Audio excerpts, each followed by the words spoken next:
Ketemu lagi di Hot Room. Iran dan Israel baru berperang seminggu. Hotman sudah berperang hukum selama 43 tahun.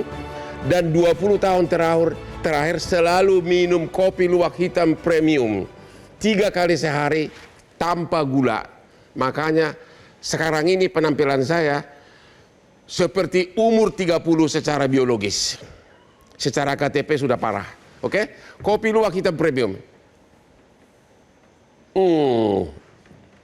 Pak Hasbullah, apa harga dan resiko yang dibayar oleh pemerintah Indonesia kalau memihak Iran? Dan apakah Indonesia akan melakukan itu? Ya, sebenarnya seperti yang tadi disampaikan oleh Ibu Koni, kita itu dikawal oleh nilai-nilai bangsa, terutama berkaitan dengan kebijakan luar negeri, tentang bebas aktif, tentang ikut serta dalam perdamaian internasional dan perdamaian sejati dan lain sebagainya. Jadi itu harus betul-betul menjadi panduan nilai, bukan semata-mata dukung atau tidak mendukung Iran. Saya selalu sampaikan, Bang Hotman, kita harus bedakan persoalan Iran-Israel dengan Palestina-Israel. Itu dua hal yang berbeda. Kalau Palestina-Israel memang konteksnya adalah kemerdekaan, ia adalah hak segala bangsa. Itu clear. Tapi soal Iran bukan soal itu. Kita jangan campur adukan, sama-sama ini gelasnya tapi mungkin isinya berbeda. Nah, oleh karena itu menurut saya kalau dibaca secara visi kebangsaan kita, mestinya Indonesia itu yang pertama komit dengan agenda politik luar negerinya. Saya sampaikan tadi di awal, dengan Netanyahu menyerang Iran bukan tanpa kalkulasi. Dia punya kalkulasi yang minimal saya sampaikan 4 tadi. Nah, kalau kita ikut tabuhannya Netanyahu, lagi-lagi menang Netanyahu. Apa itu? Dunia terpaling dari Palestina mengikuti apa yang terjadi di Iran. Sampai hari ini Bang Hotman, di Palestina itu puluhan, 50 orang, 80 bahkan mendekati 100 nyawa melayang. Nah, itu yang sebenarnya kalau masuk dalam perjuangan Bang Hotman sampai 40 tahun tadi dikaitkan dengan itu, ada soal yang sangat serius karena kalau ini Bang Ihsan Nursi sering bicara itu, ada soal yang disebut sebagai sistem keberlanjutan daripada peradaban Barat ini. Terutama kalau dilihat daripada nilai dan sistem hukumnya. Nilai apa? Kemanusiaannya nggak bulat. You bicara manusia, kalau itu teman you, begitu bukan temannya, lu bukan manusia. Itu fakta hari ini. Jadi Anda melihat Indonesia tidak akan memihak Iran? Memihaknya dalam konteks tadi, yang pertama adalah bagaimana ikut serta untuk perdamaian dunia. Artinya tidak akan secara hitam putih langsung. Bukan hitam putih gitu. Jadi kalau dalam konteks Palestina adalah soal kemerdekaan ialah segala bangsa, maka dalam konteks Iran bagaimana menjaga ketertiban dan partisipasi dalam konteks dunia tadi. Terima kasih. Pak Nur, apakah memang Indonesia merasa tahu diri nggak kuat untuk membela Iran? Sedangkan kita masih perlu pembenahan di mana-mana. Posisi Iran adalah posisi yang secara moral global mendapat dukungan dari banyak kalangan. Iran. Secara internasional, baik Amerika maupun Israel itu kehilangan moral global. Secara internasional. Israel dan Amerika.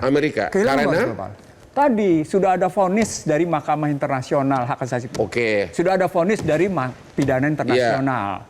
Dan jelas-jelas disebut Netanyahu adalah penjahat perang. Netanyahu adalah penjahat kemanusiaan. Jelas sudah.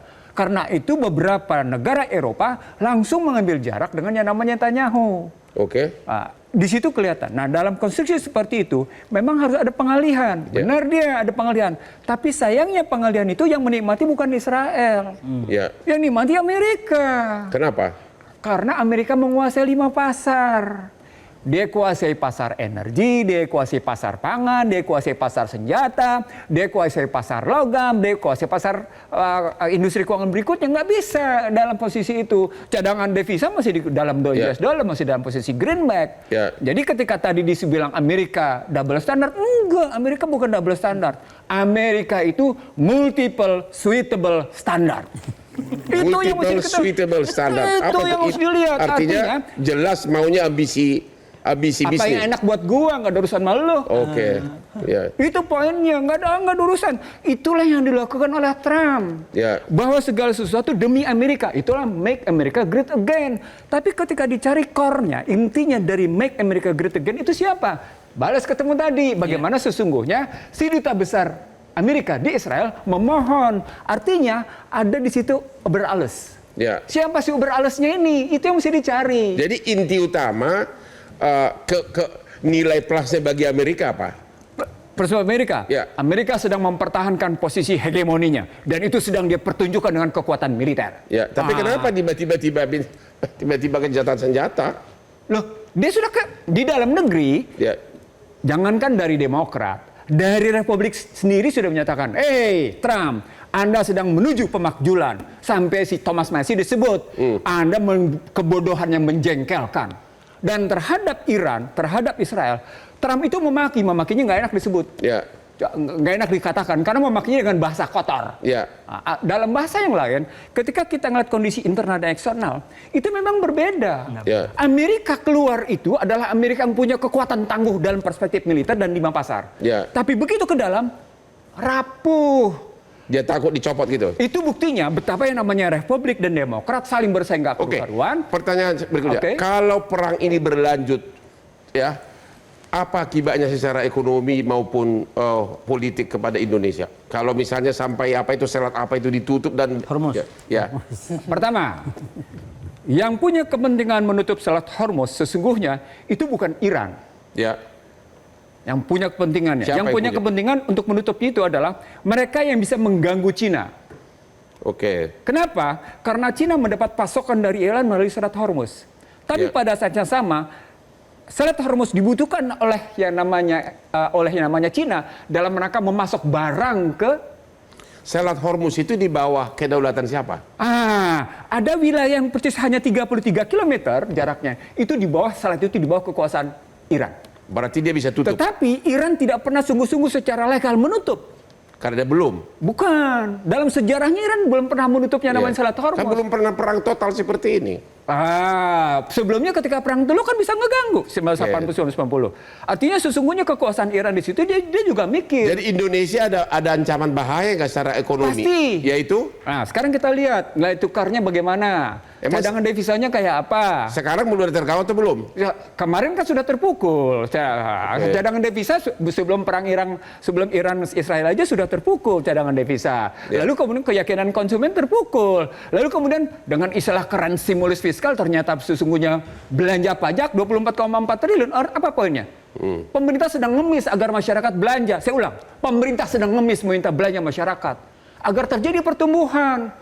Tapi masyarakatnya kan daya belinya terpukul. Maka kalimat pentingnya adalah bagaimana sesungguhnya pemerintah Indonesia punya daya tahan, punya daya pikir untuk melihat inward looking, untuk melihat ke dalam. Jadi bagaimana kekuatan di dalam itu? Nggak usah dulu mikirin luar gitu. Nggak usah. Ya.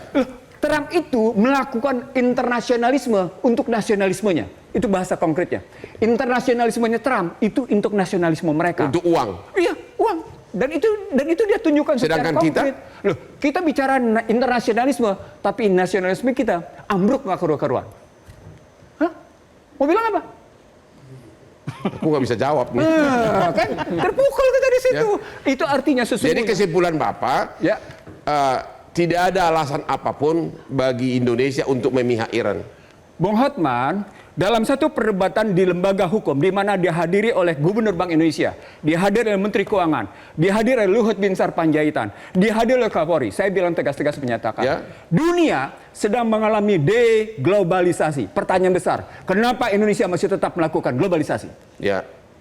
Indonesia itu dalam posisi tetap bangga melakukan globalisasi. Padahal pada saat yang sama, itu inward looking dilakukan oleh banyak negara dalam posisi bagaimana menahan situasi yang Artinya globalisasi itu malah pemborosan begitu? Loh, itu kan sejarah bagaimana Barat menggunakan bahasa cantik dalam rangka hegemoni. Terima kasih, ketemu lagi di Hot Room. Jelajahi cara baru mendapatkan informasi. Download Metro TV Extend sekarang.